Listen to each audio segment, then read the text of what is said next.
Let's get your AirPods ready for live translation.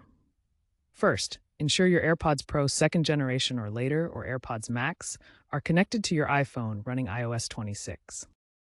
Open the Settings app on your iPhone. Tap on your AirPods name in the Bluetooth devices list.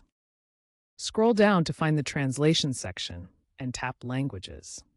Here, you'll select and download the languages you need for translation. Remember, processing happens directly on your device for enhanced privacy thanks to Apple Intelligence. Make sure Apple Intelligence is enabled in your settings. Now, open the Translate app and tap the Live tab. Select the languages you want to translate between.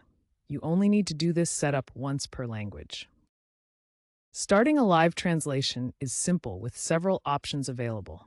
You can open the Translate app and tap the Start Translation button to begin immediately. If your iPhone has an action button, you can customize it specifically for translation, making it even quicker to access. For hands-free control, simultaneously press and hold both AirPod stems to start the translation instantly. You can also access live translation directly from the control center for easy toggling during conversations. Once active, the translated audio will play directly into your AirPods, allowing natural conversation flow.